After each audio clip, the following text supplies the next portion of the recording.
Bom, agora está gravando. Então, nessa reunião de sexta-feira, existem 3 cenários possíveis. Né?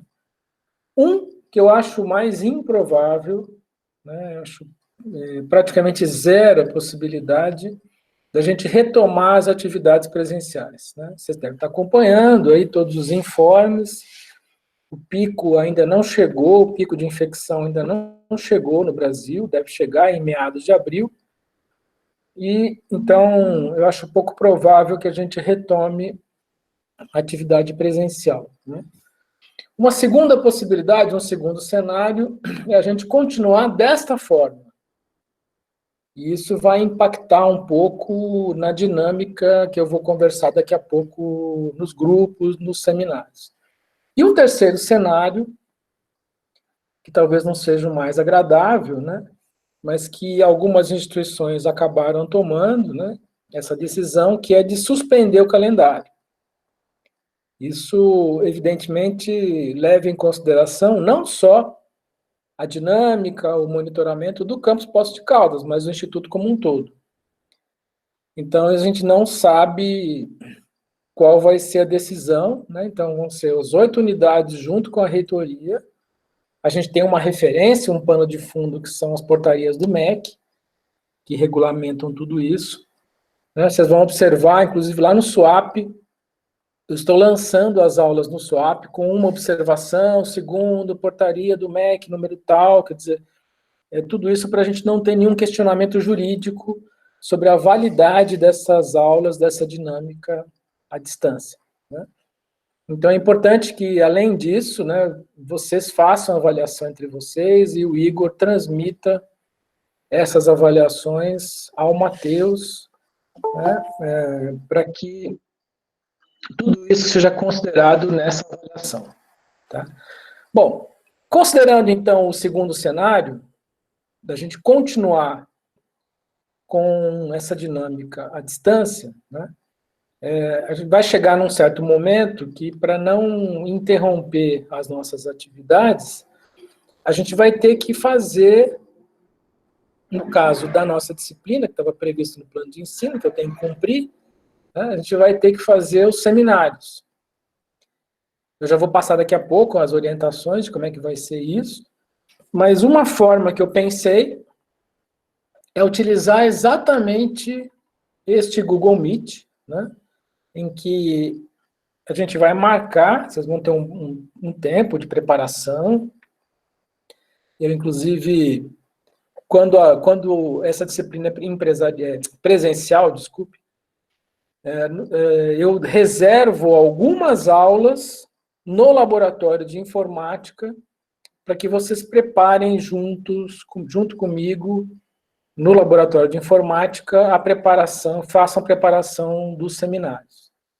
Né, para que eu possa ajudar, tirar dúvidas, né, porque a ideia é tentar evitar ao máximo que vocês façam isso fora do período letivo. Né. Isso não vai poder acontecer, porque a gente não tem como ter atividade presencial. Então, eu vou continuar por algumas aulas, assim que a gente terminar a primeira etapa conceitual da disciplina, eu vou reservar algumas aulas para que a gente possa tirar dúvidas, né? Vocês façam uma primeira análise do processo, tirem dúvidas, e aí sim a gente marque esses seminários. Então, a gente vai marcar a apresentação dos grupos, né? Aí cada grupo me manda os slides, que podem ser em PowerPoint ou em PDF, eu vou salvar no diretório esses materiais, porque isso lá no futuro vai valer como avaliação. E aí, no dia da apresentação, eu subo esses slides, ou vocês mesmos, né, podem subir para poder controlar a passagem dos slides, e vocês organizam entre vocês, no grupo, dos 3, vocês organizam a sequência de apresentação. Quem fala primeiro, quem fala no meio, quem termina o seminário.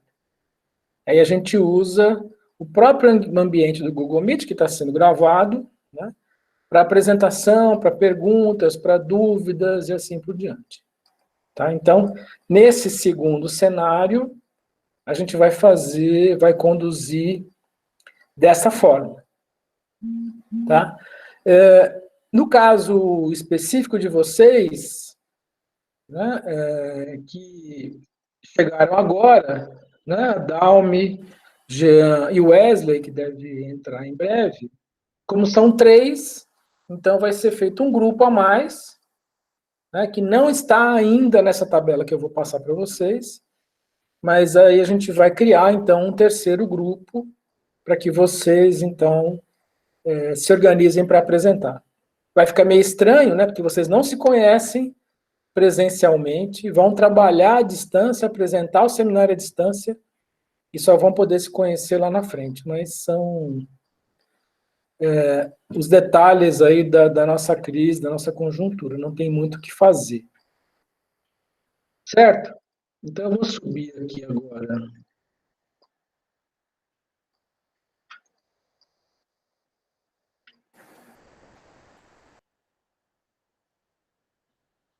Deixa eu só ver aqui, só um segundo.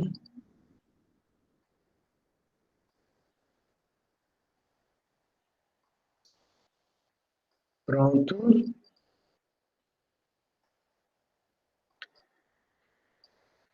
Está subindo, está carregando, pronto. Então, vocês estão vendo aí. Eu peguei, então, aquela tabela que o Igor mandou, fiz um sorteio, né, dos impostos, e cada grupo, então, vai caber a cada grupo estes impostos que estão aí. Deixa eu ver se eu consigo aqui, só um segundo.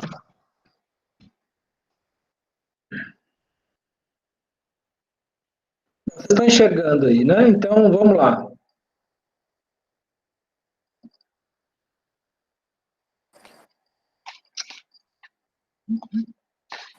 Tem que ficar alternando entre o arquivo e a tela, né?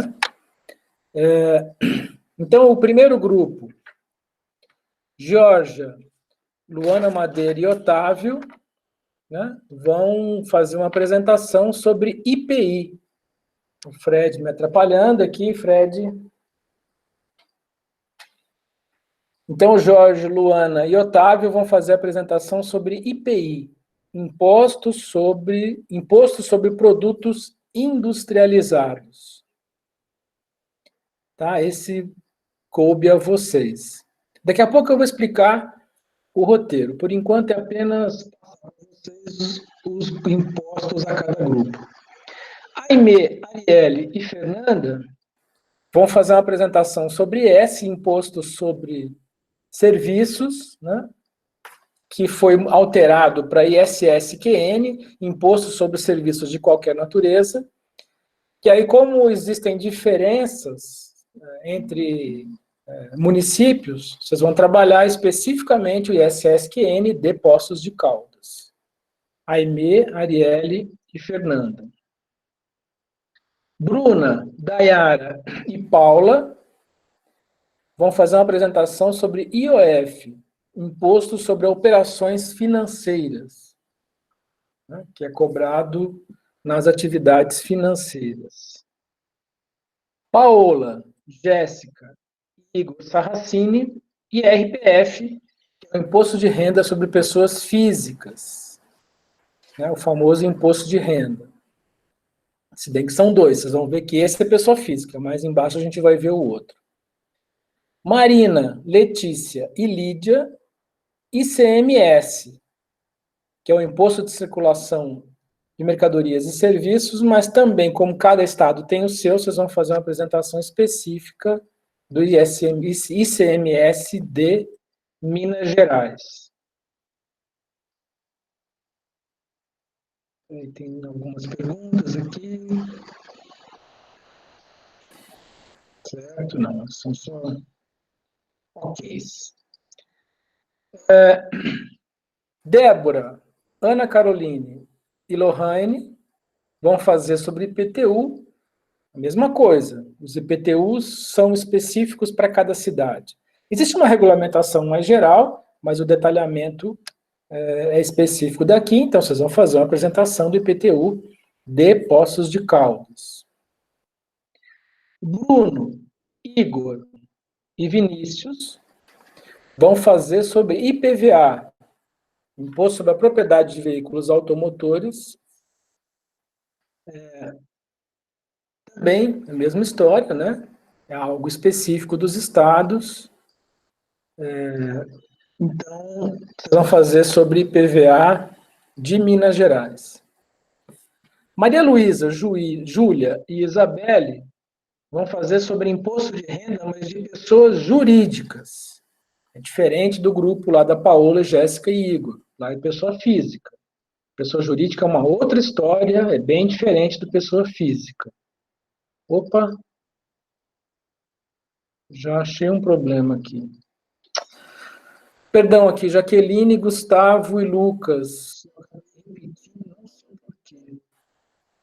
Mas eu vou alterar, daqui a pouco eu mando a nova tabela corrigida. Desculpe, já mando, inclusive, com os três. Jaqueline, Gustavo e Lucas está IOF, mas já está IOF ali em cima na Bruna, Daiane e Paula. Então, vocês me desculpem, eu vou alterar isso, daqui a pouco eu corrijo isso. De qualquer maneira, vocês não vão começar hoje, então não se preocupem. O 10º grupo, então, Laison, Thales e Yuri, vão trabalhar o ITR, Imposto Territorial Rural. É diferente do IPTU, né? Só que ele tem uma base nacional. Então, vocês podem usar o ITR nacional sem problema. E o último grupo, penúltimo, né? Porque vai ser criado mais um, Mariana, Valéria, Matheus e Thaís, o ITBI, que é o Imposto sobre Transação de Bens Imobiliários, né? Que também é específico de cada cidade, vai ser, no caso, Poços de Caldas. Então, essa aqui é só uma tabela inicial, né? Eu vou corrigir o grupo 9, Jaqueline, Gustavo e Lucas, e vou incluir um 12º grupo, com Dalme, Jean e Wesley, né? Atribuindo um novo imposto para os dois. Até aí, tá tudo bem?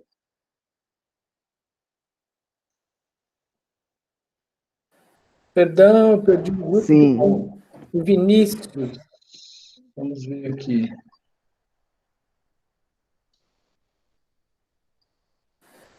Vinícius é o grupo 7, IPVA, Minas Gerais. Bruno, Igor, Simão e Vinícius. Tá? Então, esses vão ser... Não, eu vou trocar o 9, Gustavo, o de vocês mesmo. Eu vou tirar a IOF, colocar um outro e atribuir um último, que é do grupo 12, que eu vou criar, então, o grupo 12 com Jean, Talme e Wesley. Certo? Então, vocês me desculpem aí o erro, eu vou subir, eu vou tirar essa tabela lá da sala de aula e vou subir uma nova ainda hoje. Mais tarde eu faço isso. Bom, o que vocês vão fazer, então, nesse trabalho? Aí está a sequência que eu já coloquei lá na sala de aulas, aliás, o Igor já colocou também, né? Obrigado, Igor, já colocou lá no grupo do WhatsApp também, né? Qual é o fato gerador desse imposto? Né? Lembra que a gente comentou, né? Então, o fato gerador do IPVA é a propriedade do veículo, o IPTU é a propriedade do imóvel, o ITR é a propriedade rural e assim por diante. Então, descrevam um pouco sobre o fato gerador desse imposto. Né? A competência, né? A quem cabe arrecadar, cobrar, distribuir a competência dos impostos. Vocês vão ver que essas informações, inclusive, estão muitas delas lá no item 4. Né? Mas a quem cabe a gestão desse imposto? Quais são as atividades financiadas de acordo com a competência? Então, por exemplo, quando eu falei lá IPVA Minas Gerais, vocês vão ter que procurar na internet como que Minas Gerais tem gasto IPVA aqui no estado, onde tem gasto esse recurso. Muitas vezes vocês não acham isso em documentos formais, mas acham isso em informações de notícias da internet. Este ano, Minas Gerais vai gastar com isso, aquilo, outro. Poços de Caldas resolveu gastar o recurso com essa atividade, e assim por diante. Tá? Então, que tipo de atividades são financiadas de acordo com a competência de cada um dos impostos? Qual é a origem legal desse imposto? Leis, decretos, portarias, tá? Esse talvez seja onde vocês vão gastar mais tempo, porque às vezes tem uma lei original que é antiga, mas tem um decreto mais novo, uma portaria municipal, um decreto estadual que está referendando isso neste momento, tá? Então vocês vão pesquisar isso, qual é o embasamento legal. A gente já discutiu em aula. Não existe imposto que não tem, nem taxa que não tenha um embasamento legal. Uma evolução histórica, se for o caso. Né? Quais eram as formas legais anteriores? O que tinha antes do IPTU, do ITR, do IOF? Né? Discorrer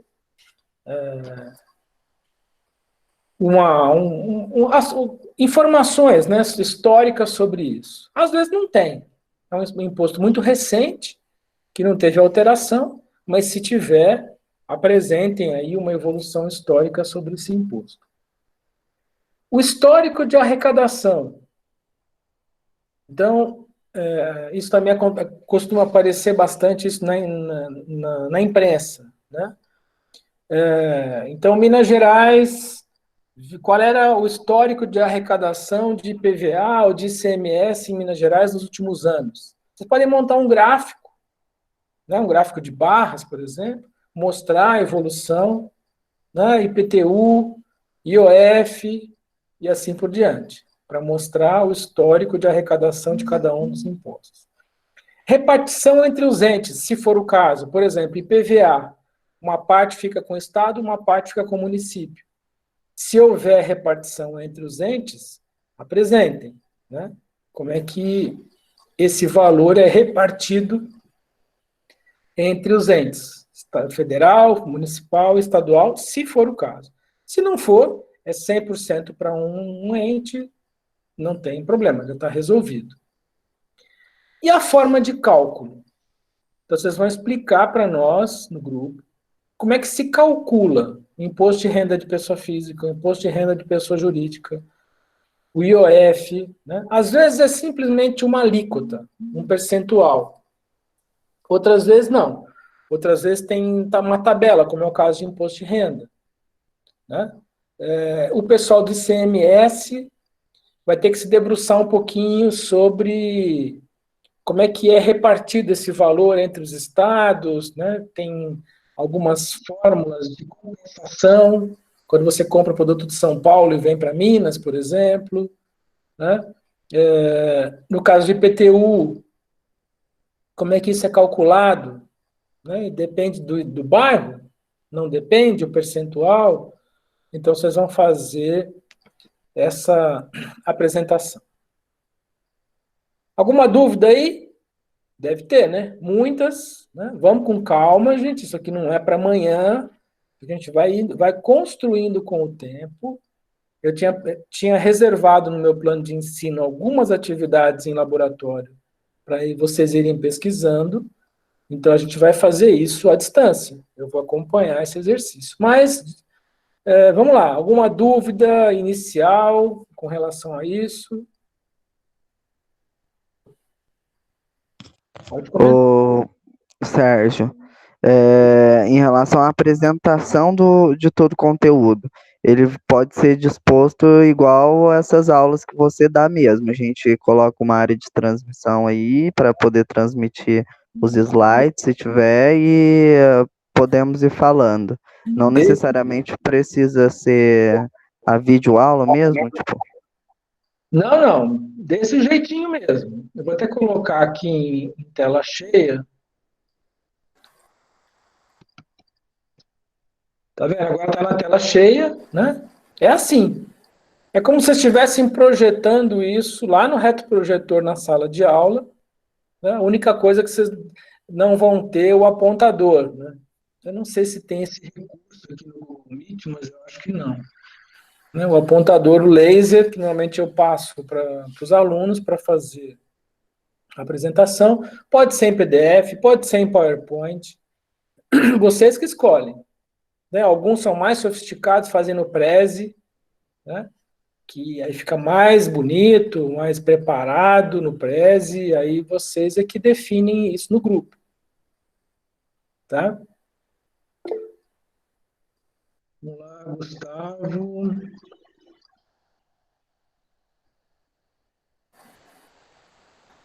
Gustavo, meu grupo pode fazer o seminário de imposto de renda? Mas já tem, Gustavo.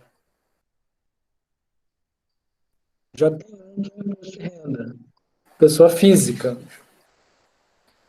Thales, as apresentações você prefere de uma forma mais resumida ou detalhada? Eu vou estabelecer, Thales, um tempo para cada um dos grupos. Eu vou fazer esse cálculo, que agora mudou o quantitativo de pessoas, né? E aí, com base no tempo de cada um, vocês vão definir o tamanho da apresentação. Vão treinar, inclusive, né? Vocês vão ter que treinar. Coisa que a gente faria no laboratório, vocês vão ter que fazer à distância.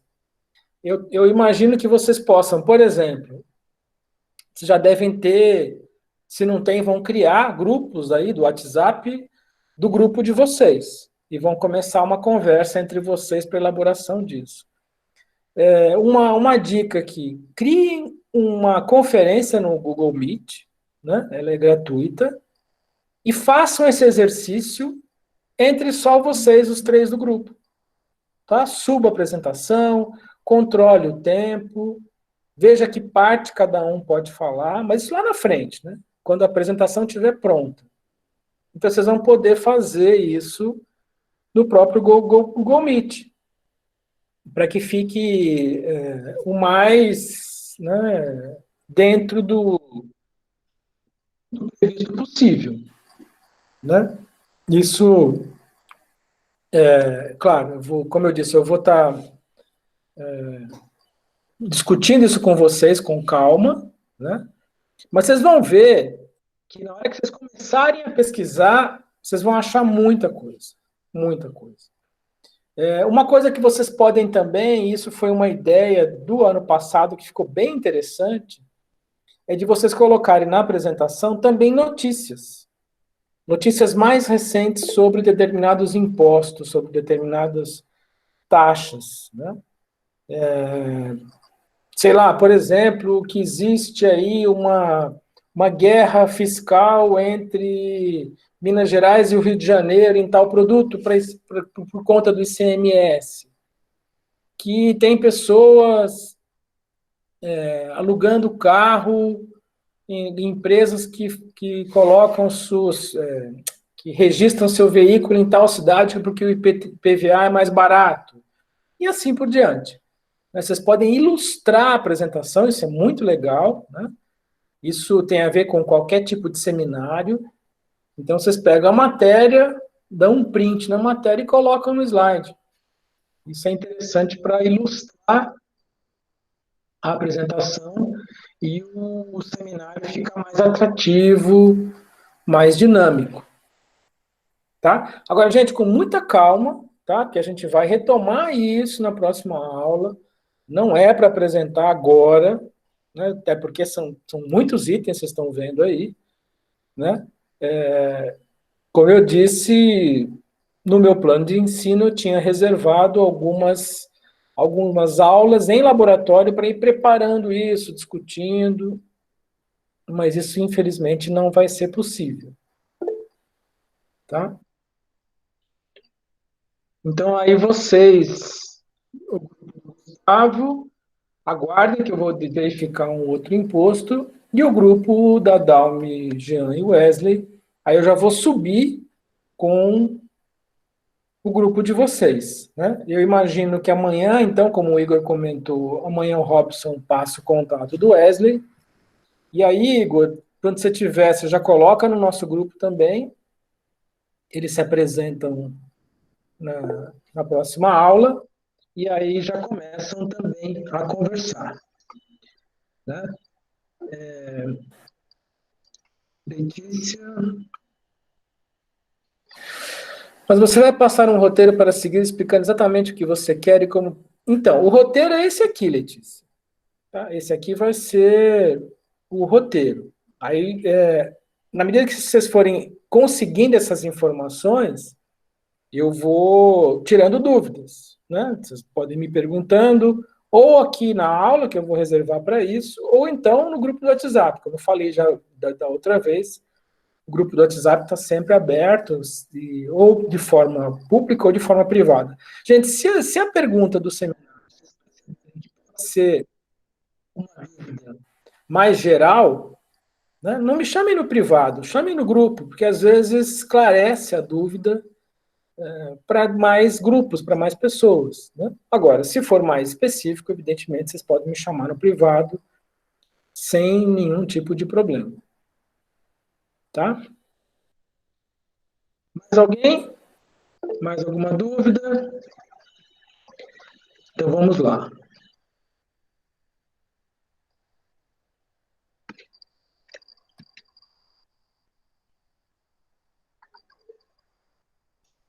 Opa.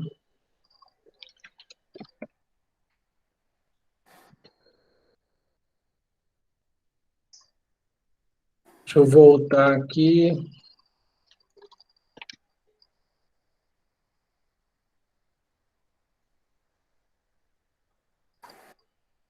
Deu algum problema aqui. Espera só um segundo.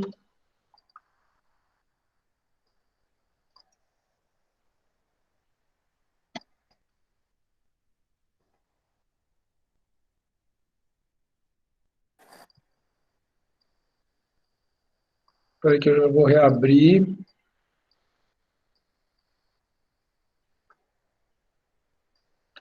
Ele travou o PDF aqui, mas já está reabrindo. Só um segundo.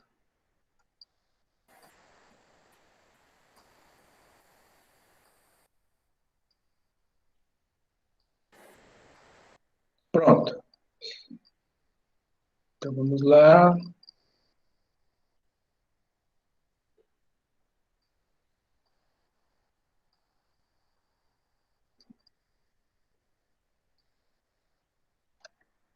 Voltando então, né, ao nosso assunto, existe então uma legislação, né, a principal é o Código Tributário Nacional, mas a própria Constituição já estabelece isso, que existem 4 tipos de tributos. Tributo é a nomenclatura mais geral. Depois você tem as específicas, que é taxa, impostos, contribuição de melhoria e empréstimo compulsório. Nós tínhamos visto na outra aula taxas e impostos, né? E onde a principal diferença entre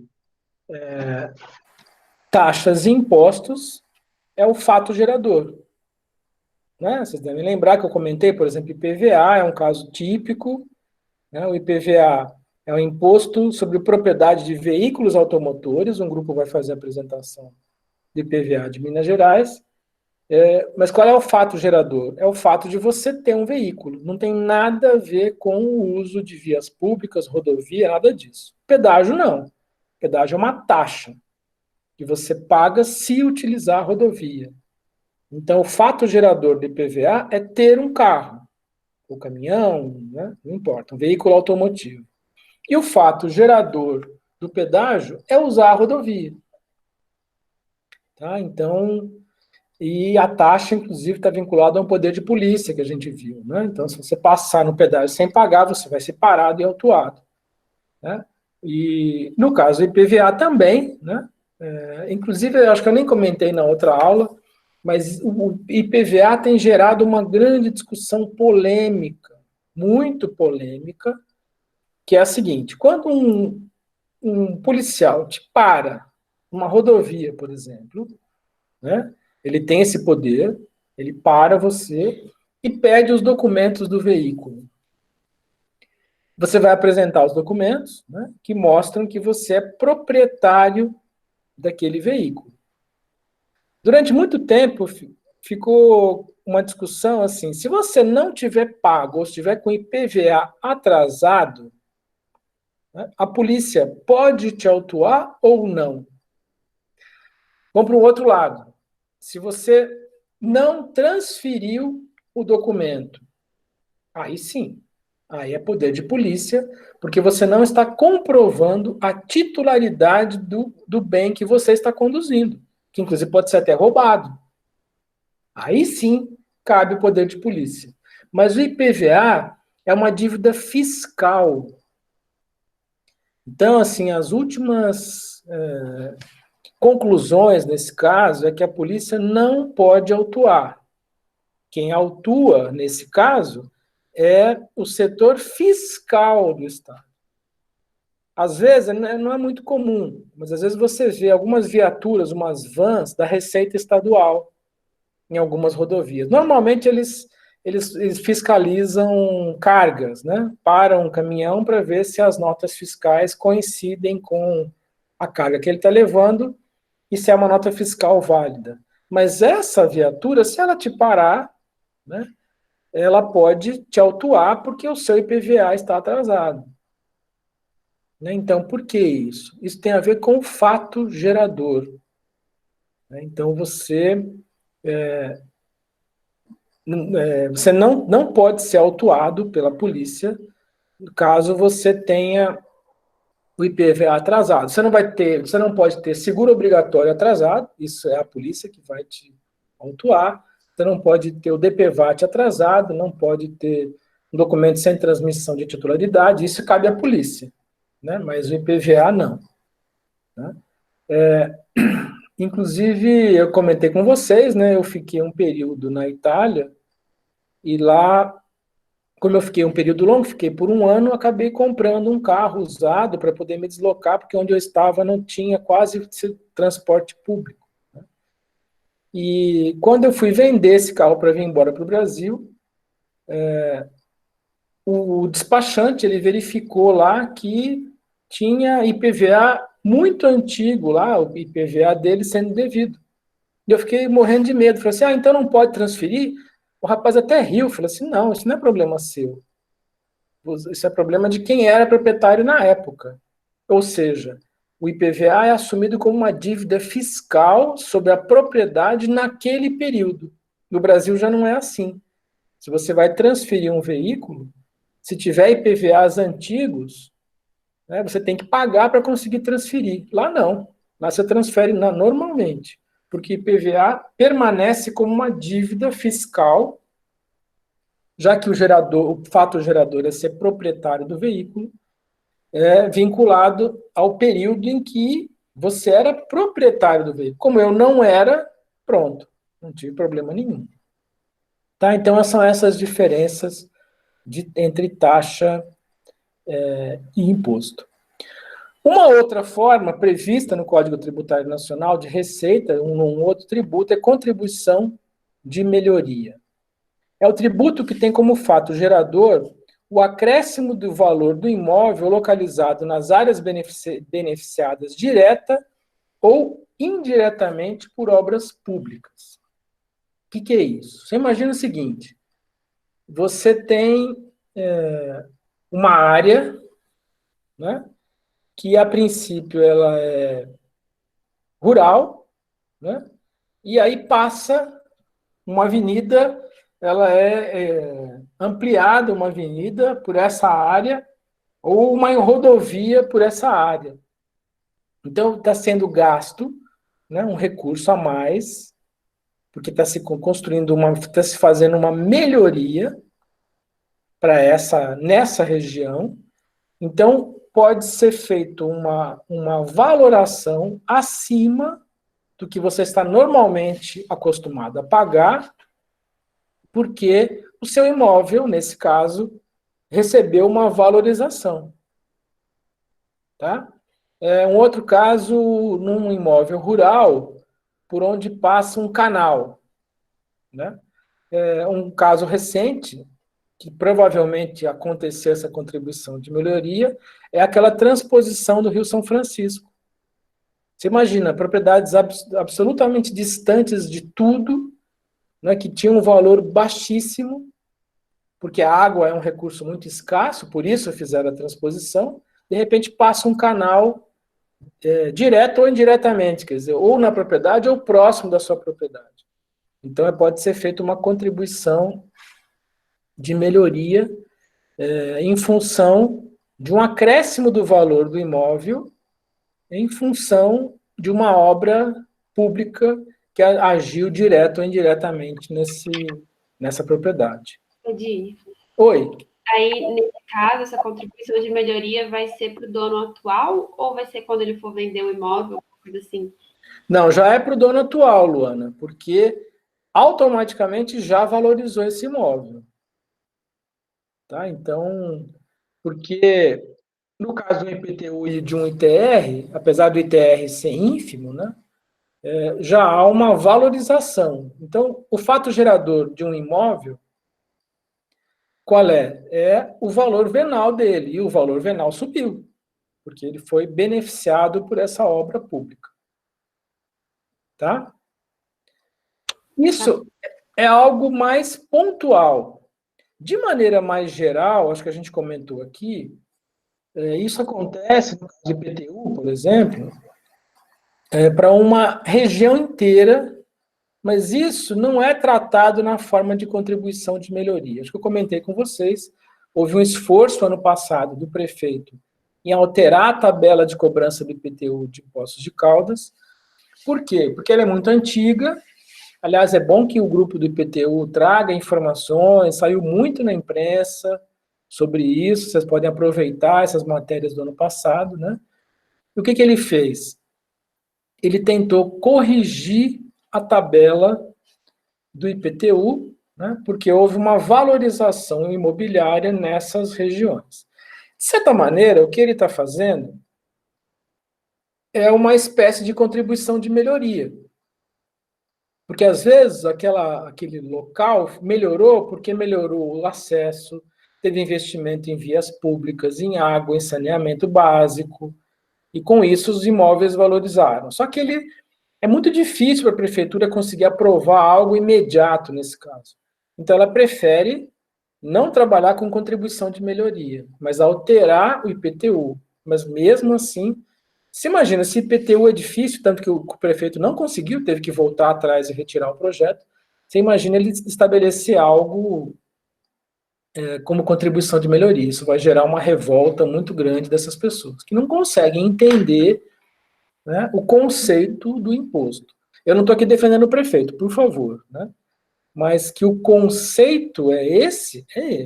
Né? Se o fato gerador do IPTU é você ser proprietário do imóvel e é um percentual sobre o valor desse imóvel, o imóvel valorizou, automaticamente o IPTU teria que valorizar. Né? Mas isso o grupo do IPTU vai poder apresentar melhor. Trata-se de tributo de competência comum da União, dos Estados, do Distrito Federal e dos municípios, está vinculado a uma ação estatal, execução de obra pública que valoriza a propriedade do veículo. É específico, tá? Por isso o Código Tributário Nacional previu isso. O fato gerador não é a execução da obra pública, mas a melhoria que ela agrega. Né? O que isso quer dizer? Não é o fato de que uma rodovia, ou esse canal, por exemplo, né? O canal do Rio São Francisco atravessou essa região, né? Então custou lá alguns milhões de reais, e aí isso vai ser dividido entre os proprietários de terra. Nada disso. Não é esse o fato gerador. O fato gerador é quanto valorizou essa obra pública, aquele imóvel. Tá? Então, é isso que dá origem ou respaldo para o poder público cobrar a contribuição de melhoria. Tá? A lei exige que o poder público cumpra as seguintes etapas. Veja bem, não é tão simples assim, não. Publicação prévia do memorial descritivo da obra, orçamento dos custos da obra, determinação da parcela do custo da obra que será financiado pela contribuição de melhoria. Veja bem, o fato gerador foi a valorização do imóvel, mas nesse caso específico, este recurso vai auxiliar na obra, mas ele não é repartido, ele é cobrado porque o imóvel, o fato gerador é valorização do imóvel, né? Mas o poder público vai ter que, por isso que é um tributo específico, é uma mistura de imposto e taxa, ele vai ter que ser utilizado nessa obra. Delimitação da zona beneficiada, determinação do fator de absorção do benefício da valorização para toda a zona ou para cada uma das áreas diferenciadas nelas contidas, ou seja, mais próximo do canal, mais distante do canal, e assim por diante. A cobrança só pode ser feita depois de concluída a obra, total ou parcialmente, de modo que a valorização já tenha ocorrido, que foi essa pergunta da Luana. Né? Não é quando vai vender a propriedade, não, mas só depois que a obra estiver pronta que efetivamente vai ter essa valorização do imóvel. E somente pode atingir o território do ente público responsável pela obra.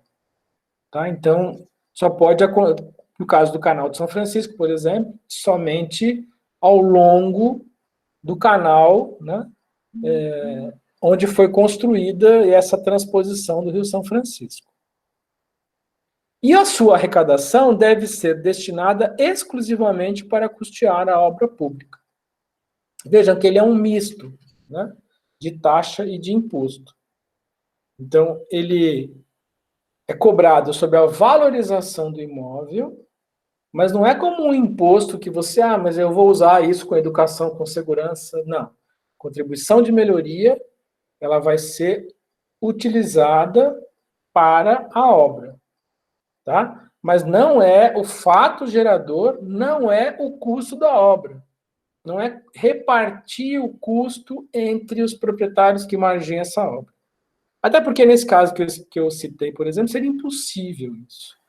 A transposição do Rio São Francisco deve ter custado alguns bilhões de reais. Então, não, seria impossível, nesse caso, repassar esse custo. E não faz sentido. Né? É um investimento de infraestrutura de longuíssimo prazo, para atender milhões de pessoas, né? Mas esse recurso tem que ser utilizado para essa obra específica. Tá? E o último são os empréstimos compulsórios. Empréstimo é aquilo que vai ser devolvido. Compulsório é que não tem escapatória. Tem que ser pago. Né? São também casos muito raros, raríssimos, né? Que são instituídos mediante lei complementar, tem que ser uma lei específica para isso, para atender às despesas extraordinárias decorrentes de calamidade pública, de guerra externa ou de sua iminência. B, nos casos de investimento público de caráter urgente e de relevante interesse nacional. Alguém poderia dizer assim, mas está na hora, né? A gente está em guerra contra um vírus. Eu acho dificílimo, praticamente impossível, o Estado prever um empréstimo compulsório nesse caso, porque o vírus também provocou, está provocando e vai provocar um problema sério na economia. Então, não é o caso. Na verdade, é o contrário, né? É o Estado que vai ter que subsidiar as empresas para a manutenção dos empregos. Assim que passar essa crise, vão ter que ser fornecidos empréstimos de longuíssimo prazo, já foram sinalizados, né? A juros zero, para recuperar a capacidade de investimento, de geração de emprego e renda. Então, empréstimo compulsório é algo bastante específico, né? Vamos imaginar aí, se a gente vai entrar em guerra contra o Paraguai, né, e por algum motivo, né, e aí o Estado percebe que precisa gastar para comprar, sei lá, comprar jatos de guerra e não tem dinheiro. Então, ele pode dizer, olha, estamos numa iminência de uma guerra, é de interesse nacional, que a gente compre esses caças e aí vai ser feito um empréstimo. Né? Então, isso é algo bastante específico, está previsto na Constituição e no Código Tributário Nacional. Não caracteriza a receita definitiva, na medida em que é tributo restituível, ou seja, é apenas um empréstimo. Tá? Então, isso pode ser atribuído em causas muito específicas. Tá? Hoje foi protocolado um projeto de lei, não sei se vocês acompanharam, para cobrança de grandes fortunas e lucros sobre atividade financeira dos bancos. Né? Não é um empréstimo compulsório, são novos impostos. Tá? Mas com um motivo, né, que é a crise no sistema público de saúde. É interessante que não é nada novo. Né? Se a gente for observar, existe um artigo, se eu não me engano, é o 53 da Constituição, que já previa uma tarifação sobre as grandes fortunas. Né? Desde 1988, e até hoje nenhum governo teve coragem de cobrar esse valor. Agora, o motivo é sério, é grave e é louvável. Né? Esperamos, né, eu não como professor da disciplina, mas como cidadão brasileiro, espero muito que esse valor seja efetivamente aprovado e cobrado, né? Considerando o lucro altíssimo dos bancos, das grandes fortunas, né? Saiu na Forbes do ano passado, né, dos 200 bilionários brasileiros, né? Os 20 primeiros, lá o primeiro é o Joseph Safra, somados esses três têm quase R$500 bilhão na mão deles, com pouquíssima tributação. Então é sobre esse público que, se esse projeto for aprovado, vai ser cobrado esse valor. Né? Um outro imposto, né? Uma outra forma de arrecadação, que já foi noticiada, né, pelo Congresso, na verdade, o governo ainda não entrou nessa discussão, e o ministro fez um comentário hoje sobre isso, é a possibilidade da cobrança de 20%, né, 20% de desconto sobre todos os salários dos funcionários públicos brasileiros. E a proposta é que até um certo valor não se cobre nada, de um valor até outro 10% e acima desse outro 20%. É uma espécie de uma maneira de tentar compartilhar um pouco os esforços, né? Não é empréstimo compulsório nesse caso, é desconto mesmo, canalizado também para auxiliar nas despesas públicas com saúde, em função da crise. Né? O ministro fez um comentário hoje, né, dizendo que ele acha que talvez não seja a melhor maneira de descontar isso, né, porque eu, como funcionário público, eu seria diretamente envolvido. Né? Acho que é uma causa bastante nobre, né? Então é difícil, claro. Querer eu não quero, né? Mas se todos temos que fazer os esforços, né? Então acho que isso é louvável. Mas o comentário que ele fez me pareceu bastante pertinente hoje, né? Porque ele diz o seguinte: na medida que a gente for saindo da crise, se você tirar 20%, né, de todos os funcionários públicos, fatalmente vai cair o poder de consumo e de compra dessas pessoas. Vamos pensar Poços de Caldas, por exemplo. Poços de Caldas tem 6 mil funcionários públicos municipais, estaduais, muitos, né, de todas as áreas do ensino, Receita Fazendária, tem uma série de funcionários estaduais e federais. Né? Tem nós, o Instituto, tem a Unifal, INSS, Polícia Rodoviária, né? Então, essa massa de pessoas, vocês imaginam, se a gente for contar todos esses funcionários mais as suas famílias, imaginar aí 10 mil, digamos, né? 6 mil municipais, mais os outros, vai dar umas 10 mil pessoas. Se cada um tiver relacionado a umas 4 pessoas na família, são 40 mil pessoas, somente no município de Poços de Caldas. Então, isso representa 1/4 da população. Então, isso, vocês imaginem esse recurso, essas famílias sem esse recurso, na hora que reabrirem as lojas, né, essas pessoas não vão ter essa capacidade, né, de consumo para recuperar, né, o movimento financeiro dessas atividades comerciais. Então, você vê que, né, é muito complexo, é bastante complexo, né, ninguém esperava uma crise desse tamanho, com essa complexidade, né, mas está posta e a gente vai ter que encontrar caminhos para resolver. Opa, aqui ficou mais... Deixa eu ver. Aí, com relação às contribuições especiais, né, como visam atingir certas finalidades, o produto de sua arrecadação deve ser vinculado ao custeio de uma atividade de competência federal. Exatamente. Então, faltou de citar isso, né? As contribuições, diferente do empréstimo compulsório, existem algumas contribuições especiais, né? Elas se dividem em contribuições sociais, gerais e para a Seguridade Social, contribuições de intervenção do domínio econômico, a CID, que incide sobre os combustíveis, marinha mercante, açúcar e álcool, entre outras, né? A contribuição de interesse das categorias profissionais econômicas, as corporativas, e contribuições para o custeio do Serviço de Iluminação Pública, COSIP. Se vocês forem observar lá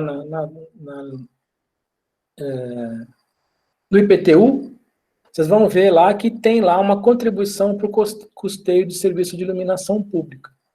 Então, o que significa isso? Se você tem um imóvel numa cidade, fatalmente existe uma iluminação pública na rua onde você está. Então, você tem que ter uma contribuição para custear esse serviço de iluminação pública, que é específico. Então, por isso é especial. Então, são algumas contribuições. A CID, sobre o combustível, que gerou toda aquela polêmica que a gente já comentou, né, entre estados e municípios, que, como a gente comentou daquela vez, não deu em nada e não vai dar em nada mesmo, né? Que era o governo federal reduzir a CID para que os estados reduzissem seu ICMS, para que com isso o consumidor tivesse acesso a combustível mais barato. Isso não vai acontecer, ainda mais agora, onde os estados vão ter problemas de desequilíbrio tributário imenso, né? Porque tudo parou. Se as lojas pararam, se as pessoas não andam, ninguém está gastando combustível. Basta olhar as avenidas, as ruas, as rodovias, né? Então, vai cair a arrecadação do CID, do ICMS, então ninguém teria coragem hoje de reduzir essas alíquotas, né? São também contribuições especiais, né? E tem uma bastante famosa, né, bastante específica e famosa, que funcionou de 1997 a 2007, né, que volta e meia se discute. Eu acho que na hora que a gente sair dessa crise do vírus, né, não há como escapar de uma nova CPMF. Eu acho impossível a gente escapar. Porque o déficit orçamentário tributário, né, vai ser tão grande, já se fala em 400 bilhões de déficit, né? Então, como é que vai se recuperar a capacidade financeira do Estado? E eu não tenho, pelo menos pessoalmente, eu não tenho dúvida que uma das possibilidades vai ser o retorno da CPMF. O que era a CPMF, então? A contribuição provisória sobre a movimentação ou transmissão de valores de créditos e direitos de natureza financeira. Então, para simplificar a sigla, né, ficou CPMF, Contribuição Provisória sobre a Movimentação Financeira. Tudo que se fazia nesse período, pagamentos, depósitos, saques, cheques, transferências, TEDs, DOC, sobre tudo isso, incidia uma taxa de 0,38%. Ela mudou com o tempo, né, mas no final ela foi fixada em 0,38%. A sua esfera de aplicação foi federal e foi aplicada de 97 a 2007. Por que ela é uma contribuição especial? Vejam bem, o fato gerador da CPMF era a movimentação financeira. Movimentou, pagou. Mas o destino dos recursos da CPMF, que foi previsto em lei, né, era especificamente para custear saúde pública, previdência social e fundo de combate e erradicação da pobreza. Por isso era uma contribuição especial. Tá? Não era uma taxa sobre a pobreza ou sobre a previdência social, não. Era uma taxa sobre a movimentação financeira, por isso o fato gerador era movimentar o dinheiro, mas o recurso, por ser uma contribuição especial, era destinado especificamente à saúde pública, previdência social e fundo de combate e erradicação da pobreza. Né? Em 2007, o Senado se reuniu e derrubou a CPMF. Né? A derrubada foi muito polêmica, né, porque teve apoio de vários segmentos, da extrema-direita à extrema-esquerda, então foi bastante polêmica essa discussão, e volta e meia, como há um déficit grande, principalmente na Previdência Social, mas essencialmente na saúde pública, volta e meia o Estado tenta recriar. Qual é a crítica que se faz à CPMF? É porque ela tem um efeito cascata. Né? Se você compra matéria-prima, você pagou CPMF. Se você transforma matéria-prima e com isso paga as despesas, pagou CPMF. Se você vende o produto elaborado para um distribuidor, CPMF. O distribuidor vende para as lojas, CPMF, e no final, o consumidor que paga esse produto, CPMF. Então era 0,38 sobre 0,38, isso gerava um efeito cascata. Né? Por que é polêmico? Então, a princípio, então para com isso. Não, o fato de ser polêmico é porque tinha um destino bastante louvável, né, que era a saúde pública. Então, em parte, a gente pode estar dizendo hoje, né, que algum déficit que a gente tenha na saúde pública hoje vem de uma queda de arrecadação desde 2007, né, porque a CPMF foi extinta lá. Quem sabe, né, não dá para saber, porque isso não é linear, né, mas quem sabe a CPMF, se ela tivesse continuado de 2007 para cá, a gente teria uma estrutura de saúde pública um pouco melhor para aguentar a crise que a gente vai passar nos próximos dias. Cedinho. Oi. Quando, então, tem uma crise em alguma área governamental, eles podem criar uma contribuição especial para poder sanar essa crise. Exatamente. Foi o que motivou, né, essa criação. Na época, o Adib Jatene era o ministro da Saúde, né? Ele conseguiu convencer o Senado. Quem elaborou o projeto de lei para a criação da CPMF era o José Serra, que inclusive já foi candidato a presidente da República, alguém já deve ter ouvido falar dele, um senador do estado de São Paulo, que é médico. Então, eles entenderam isso, o Serra conseguiu convencer o Senado e a contribuição foi aprovada. Mas, como as disputas políticas continuam, né, permanecem, ela foi extinta.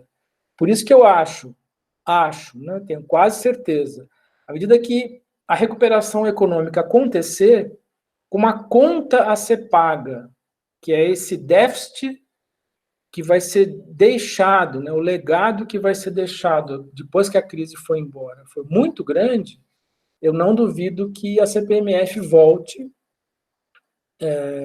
e para tentar recuperar exatamente a despesa que foi feita com o quê? Com saúde pública. Né? Então, são hospitais que vão ter que ser preparados e toda essa despesa que vai gerar esse impacto, né? Além, lógico, aí seria esse último caso aí, né? Fundo de combate à erradicação da pobreza, que seria um fundo para, por exemplo, aprovado, vocês devem ter visto hoje, foi aprovado pelo Senado, né?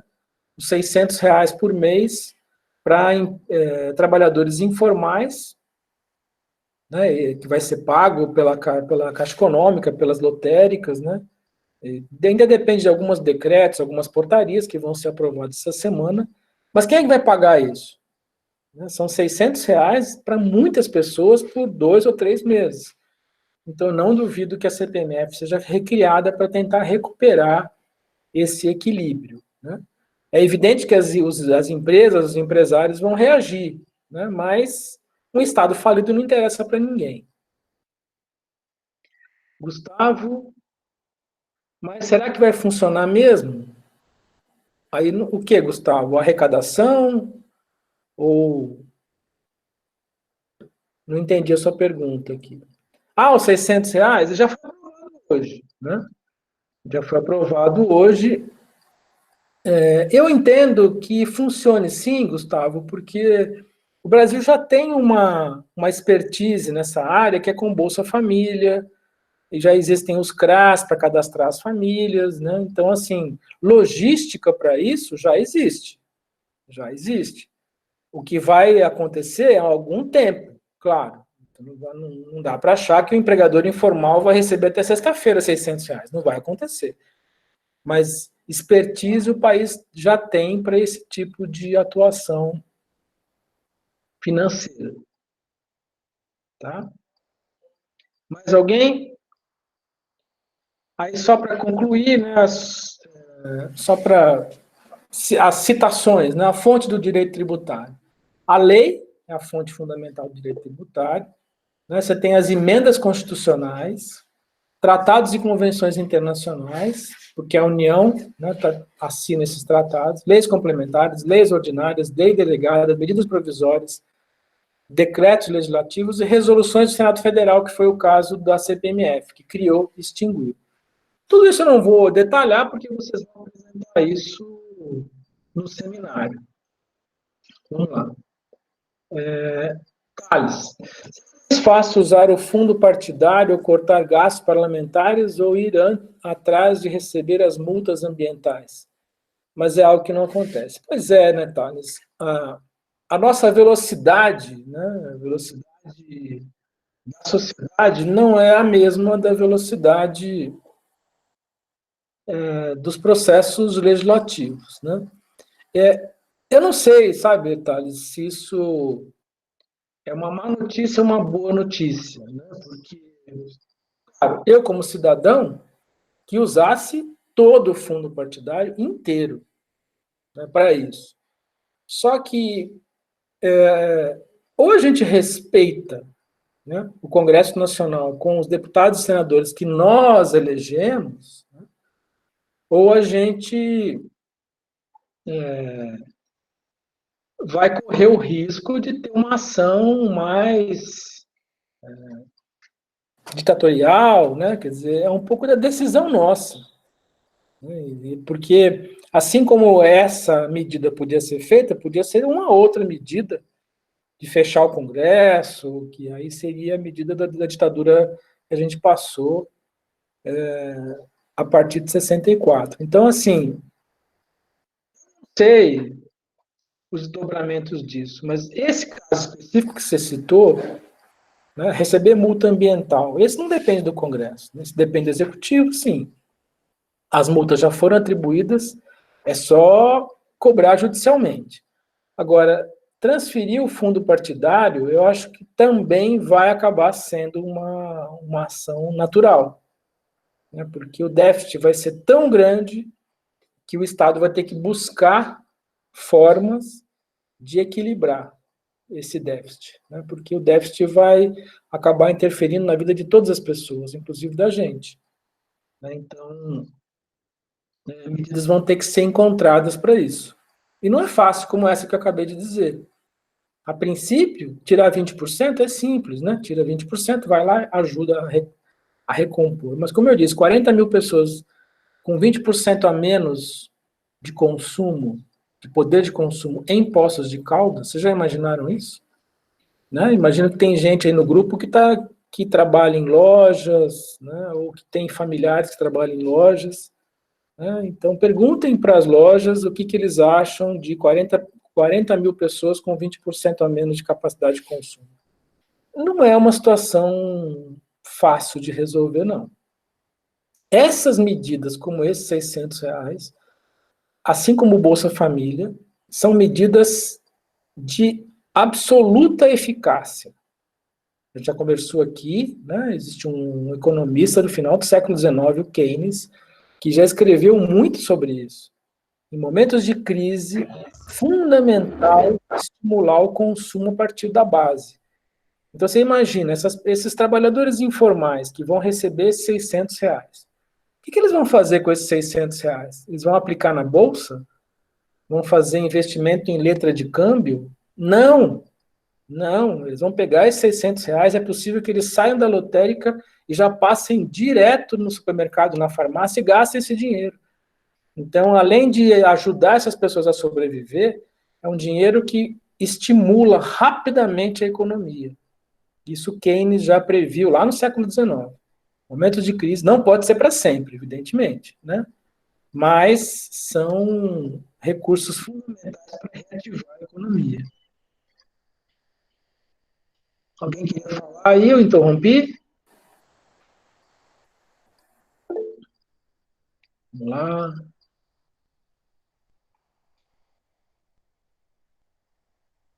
Opa, perdi aqui, só um segundo. O governo pode vender alguma propriedade para regularizar a crise, tipo algum estádio de futebol, alguma empresa ou terreno? Dificílimo, Thales. A legislação para colocar em disponibilidade patrimônio público, ela é muito, muito rigorosa e burocrática. E eu, sinceramente, claro, de novo, faz sentido? Faz. Só que é algo muito perigoso, né? Porque são investimentos que foram feitos com recursos públicos e a gente não pode atribuir a um gestor, né, um ato fácil para recuperar a legislação. Difícil, muito burocrático. Então, acho que no curto prazo não vai dar para usar isso como estratégico. E tem outro problema, né? Uma situação de crise que a gente está entrando hoje, quem da iniciativa privada tem interesse em comprar um estádio? Isso também é fato, né? A gente vai ter que vender a preço de banana. Então, eu não entendo como hoje a melhor estratégia. Né? Luana, muita gente vai usar esse dinheiro para pagar aqueles aluguéis e contas de água e luz. Exatamente, Luana. Conheço famílias grandes que todos os adultos são trabalhadores informais e estão sem trabalho algum. Exato. Então, é injeção de recurso imediatamente na atividade produtiva. Oi, desculpe. Problema no áudio? Eu não mudei nada aqui. Tá melhor agora? Voltou já, Pedini. Tá. Ficou alguma dúvida? Vamos lá, gente. Quem quer fazer mais algum comentário? Como tem medidas sendo implantadas hoje, amanhã e quarta-feira, eu proponho que na próxima quarta a gente comece a aula discutindo um pouco sobre isso. Tem tudo a ver com o nosso tema, né, que é a gestão tributária. Então, vamos aguardar mais um pouquinho, né, essa situação, dessas medidas que são importantes, e a gente pode começar quarta-feira, antes de voltar aí ao trabalho dos grupos, a gente começa discutindo essas novidades aí com relação a equilíbrio fiscal, gestão tributária do governo federal e que repercute no estadual e municipal. Tá certo? Podemos encerrar por aqui, então? Todo esse material, então, está disponível lá na sala de aula. Como eu disse, eu vou apagar, então, retirar a tabela dos grupos, né? E vou reenviar agora com a nova composição e os novos impostos, mas esse material sobre os tributos está lá na sala, e à medida que eu termino aqui a gravação, daqui a alguns minutos, eu recebo o e-mail com este vídeo, e eu não subo ele, porque ele fica muito pesado, eu subo no YouTube e coloco o link lá na sala de aula, para quem quiser ver, né, e assistir. E Dalmi e Jean, depois eu vou ter uma conversa específica com vocês dois, mais o Wesley, né, amanhã, para a gente tentar marcar aí uma aula só com vocês três, uma aula de reposição, de recuperação, né, também à distância, evidentemente, né, para a gente tentar recuperar um pouco os conteúdos que vocês perderam. Certo? Bom, pessoal, uma boa noite, uma boa semana para vocês e fiquem em casa. Um abração para vocês e até quarta-feira.